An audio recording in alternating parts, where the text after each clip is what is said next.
Assalamualaikum warahmatullahi wabarakatuh.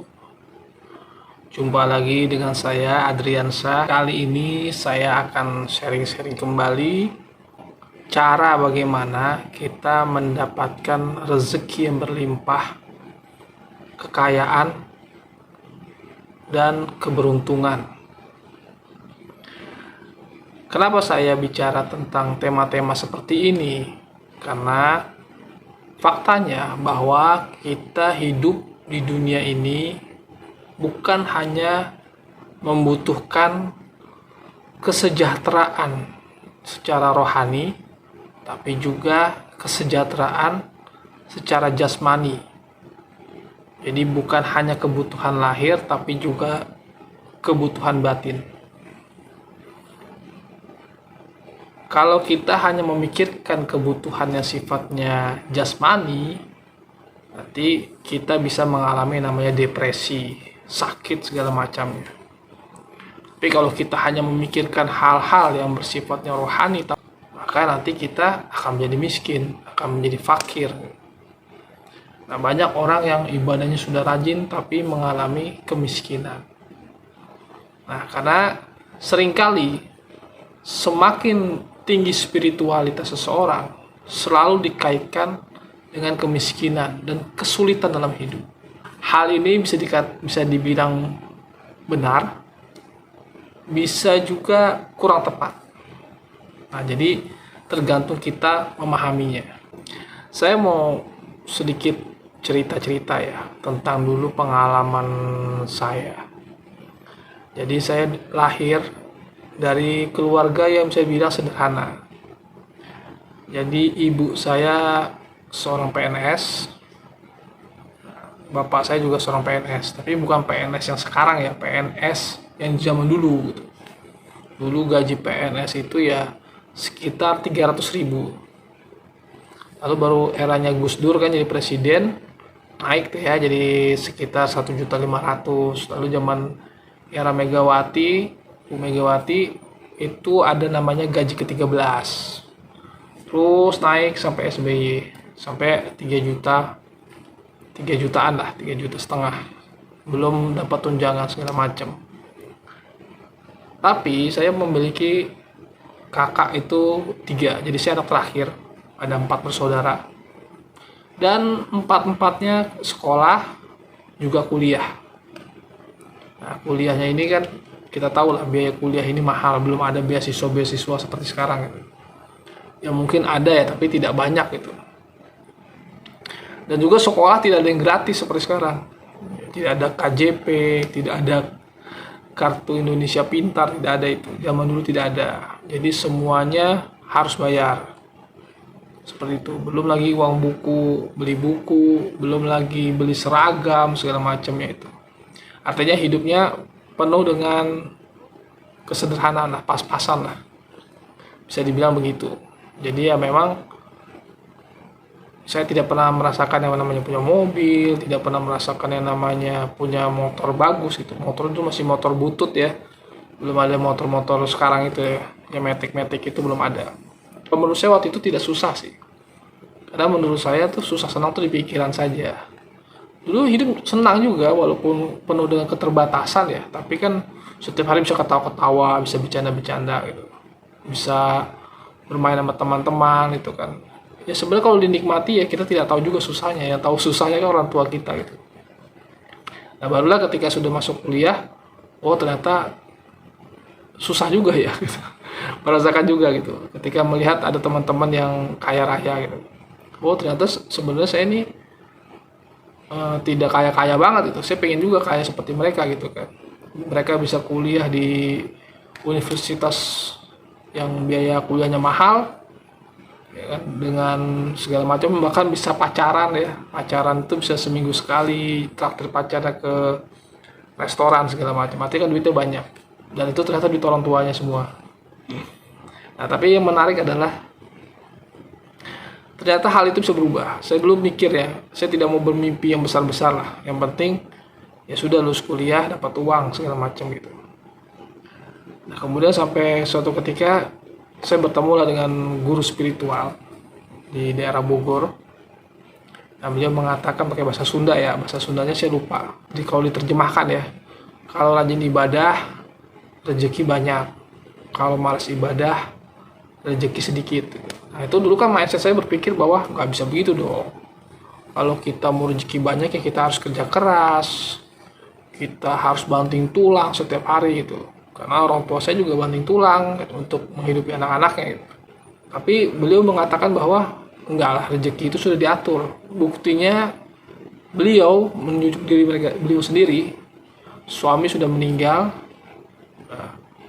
tidak punya pensiun, tapi alhamdulillah anaknya rata-rata ya, yang saya benar-benar saya lihat sendiri itu lulusan S2 semua, lulusan S2. Bahkan cucu-cucunya juga sukses-sukses gitu. Ada yang di kedokteran, ada yang bidan, ada yang kerja di guru ya, jadi di dunia pendidikan. Nah itu sukses-sukses. Nah saya bertanya bagaimana itu caranya. Caranya adalah memprioritaskan akhirat atau mengutamakan ibadah. Jadi ibadahnya harus dibalik. Yang biasanya kita 75% buat dunia, 25% buat ibadah, itu dibalik. Jadi kita 75% buat akhirat loh. Lalu saya mikirnya, gimana caranya kita bisa 75% buat akhirat ya, atau buat ibadah, sedangkan kegiatan kita penuh kesibukan ya. Saya penuh kesibukan, dan ternyata bisa gitu. Caranya adalah dimanapun kita berada, jangan pernah kita lepas dari mengingat Allah. Ambil contoh misalnya di perjalanan, ya kita harus wirid. Misalnya ketika di saat orang di perjalanan stres dengan yang namanya macet, di saat di perjalanan orang stres dengan namanya berdesak-desakan ya, di stasiun dan segala macamnya, kita sibuklah dengan banyak berzikir kepada Allah. Tidak usah diucapkan dengan lisan, tapi cukup dalam hati itu. Jadi memperbanyak berzikir kepada Allah, itu jadi 75%. Nah, dulu amalan saya masih zikir-zikir biasa kayak Allah gitu, atau astagfirullah atau la ilaha illallah. Nah, makin kesini mulai ada amalan-amalan baru ya, ada namanya sholawat ya. Jadi kalau di jalan itu masih baca sholawat. Kalau lagi di bis, kendaraan, lagi menunggu bis itu kan kadang-kadang lama datangnya lama. Atau ketika naik bis itu ngetemnya tuh lama juga gitu. Jadi banyakin zikir. Dan biasanya tuh saya juga uang itu ya sekitar 50.000 itu saya pecah itu. Jadi pecah jadi receh-recehan ya. Jadi kalau tukang ngamen naik, saya kasih. Niatkan dalam hatinya sedekah lillahi ta'ala. Tiap ada tukang ngamen kasih. Jadi ketika banyak tukang ngamen itu mungkin orang kesel ya, ini orang banyak banget pengamen, pengemis itu. Tapi justru bagi saya ya itu adalah suatu jalan buat kita ini bersedekah, jadi beramal. Jadi 75% hidup kita untuk beramal, itu sedekah. Sedekah nggak usah banyak-banyak lah, 1.000, 2.000 gitu. Zaman dulu 2.000 itu sudah banyak juga sih. Ya saya dulu bahkan kalau kata guru saya gitu ya, minimal kamu cari 11 orang fakir miskin setiap hari buat kamu kasih sedekah. Jadi bener-bener tuh duit 10.000 itu saya tuker itu kan, jadi 10.000 tambah 1.000 itu 11.000. Jadi setiap jalan itu ada tukang minta-minta, saya kasih 1.000, ada tukang ngamen, saya kasih 1.000. Terus saya cari, jadi nyari orang susah saya cari buat sedekah. Itu salah satu amalan buat memperlancar rezeki. Dan lisan itu jangan putus dari zikir. Makanya katanya kalau bisa berangkat kemana-mana itu wudhu dulu gitu, dan kalau mau pulang jangan langsung pulang, tapi wudhu dulu gitu, berwudhu atau sholat dulu, wudhu dulu baru pulang. Dan itu ketika di jalan bisa sambil berzikir, sambil mendekatkan diri pada Allah. Itu salah satu caranya, tipsnya. Jadi 75% hidup kita ini Jadi 24 jam itu untuk ibadah. Nah kalau udah waktunya libur, di saat orang banyak yang main game segala macam itu ya saya zikir. Dulu tuh saya termasuk orang yang kecanduan game ya, games. Jadi main PS segala macam. Tapi setelah udah rajin zikir itu ya jadi hilang sendiri itu. Keinginan kecanduan itu hilang sendiri gitu. Dengan sendirinya. Jadi seperti ada, kalau nggak zikir itu sehari itu rasanya tidak tenang. Nah itu, jadi 5 waktu digunakan banyak berzikir, di jalan, di mana gitu. Dan kalau niatkan juga ketika kita ingin kaya raya, kita pengen banyak uang gitu ya. Tujuannya adalah kita ingin bantu banyak orang. Kita ingin sedekah, kita ingin ibadah. Nah maka dari situ, kalau kita niatnya sudah seperti itu, maka Allah akan memberikan rezeki yang lebih banyak pada kita. Jangan jadikan rumah kita ini seperti kuburan ya, seperti kuburan, jadi sepi aja gitu. Jadi jadikan rumah kita ini rame terus. Nah ramenya gimana? Maksudnya bukan hanya rame manusia, tapi juga rame malaikat-malaikat yang datang hadir di rumah ini. Nah bagaimana caranya? Yaitu dengan membuat sebuah majelis zikir. Jadi setiap malam minggu itu, ya mungkin orang teman-teman saya tuh, teman-teman ada yang mungkin pacaran ya, saya nggak tahu ya. Kalau saya kan nggak pacaran. Ada yang jalan-jalan dengan keluarganya. Nah ketika jam 10 malam itu sudah di rumah saya. Dan biasanya kita mengadakan zikir bersama. Nah, jadi ada tawasul, ada sholawat, ada zikir bersama. Itu dilakukan seminggu sekali. Nah dulu waktu zaman masih kuliah itu bisa seminggu itu 3 kali. Lalu lama-lama seminggu 2 kali, dan sekarang sampai seminggu sekali. Jadinya rumah itu jangan sampai sepi dari majelis zikir. Jadi niatkan rumah itu sebagai majelis zikir. Ya nggak usah banyak-banyak lah. Kalau dulu kan saya bisa 20 orang, 15, lama-lama berkurang. Sekarang cuma ada 6 orang lah. 6 orang rutin setiap seminggu sekali. Dulu di rumah saya yang lama. Nah, singkat cerita, ketika saya merubah hal tersebut, apa yang terjadi perubahan yang drastis. Kalau dulu kan saya, mohon maaf aja ya, sholat kadang-kadang malas gitu. Ya terus lebih sering nongkrong, boro-boro ibadah gitu. Setelah berubah itu banyak perubahan dalam hidup. Dan rumah yang dipakai majelis zikir ini luar biasa. Jadi tiba-tiba bapak saya itu bisa pergi haji. Padahal kan tahu sendiri ya, gajinya tadi ya masih 3 juta. Nabung pun tidak bisa. Jadi karena beliau itu ketemu dengan keponakannya, yang kebetulan keponakan ini orang kaya, dan beliau ingin memberangkatkan haji salah satu karyawannya. Nah, langsung dibilang, "Om udah pergi haji belum, Om?" "Belum." "Kok belum pergi haji?" Katanya, "Ya gimana mau pergi haji, anak kuliah semua, pensiun, tabungan nggak ada." Nah katanya, "Yaudah Om berangkat deh. Nih saya minta nomor rekening." Akhirnya ditransfer waktu itu.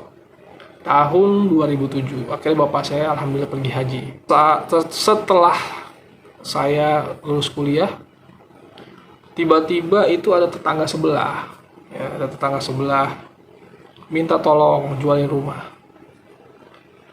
Ya alhamdulillah, bapak saya nawarin ke orang, langsung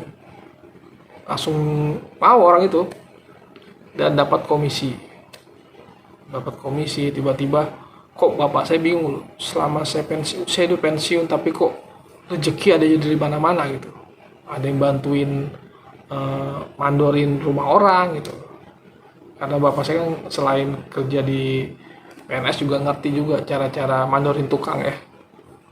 Tiba-tiba rumah saya dari situ semua bisa jadi tingkat. Tadinya rumah saya tidak tingkat 1, jadi tingkat 2. Nggak berapa lama punya motor. Tadinya motor bututnya, tiba-tiba ada motor baru. Nggak berapa lama kakak saya nih yang gajinya waktu itu masih sekitar 700.000 lah. 700.000, tiba-tiba gajinya naik. 4 juta. Nah, lalu pindah kerja di salah satu BUMN. Dan itu proses sekitar 1,5 tahun lah. Itu diangkat jadi pegawai tetap. Saya nggak tahu tepatnya berapa tahun ya.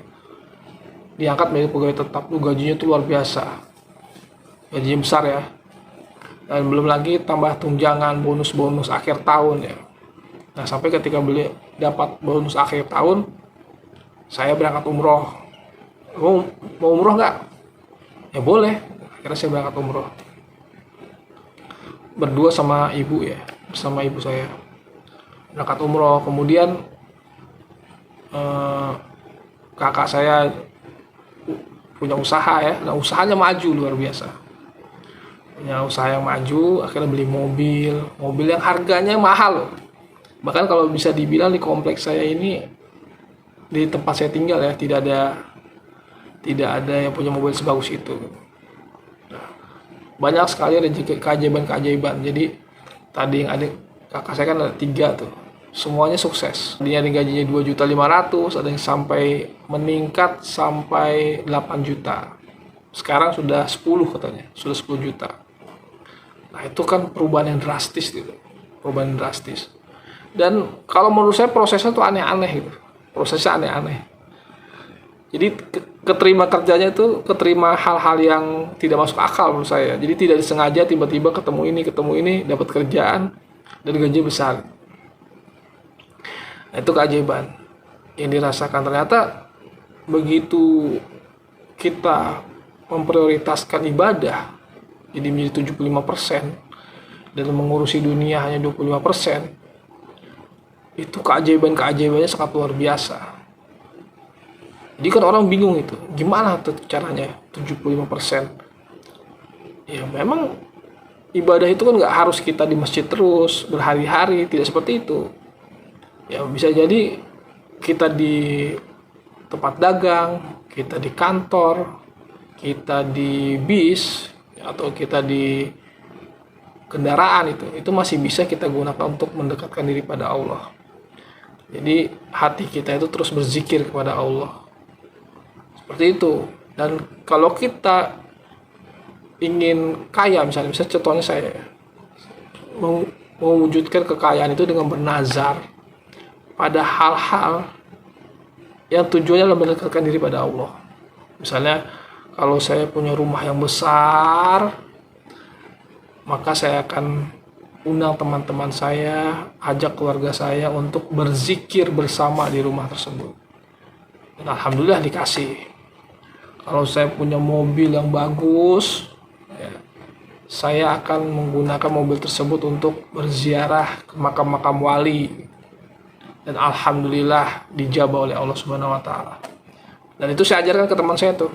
Teman saya ini kan mobilnya kan kejual ya gara-gara pandemi kemarin kan. Kemudian saya bilang, ibadah yang rajin, ya. Anggota keluarga ada berapa? Ada 7 orang. Nah, 7-7-nya ini usahakan seminggu sekali itu zikir bersama. Lalu saya kasih amalannya. Lakukan itu.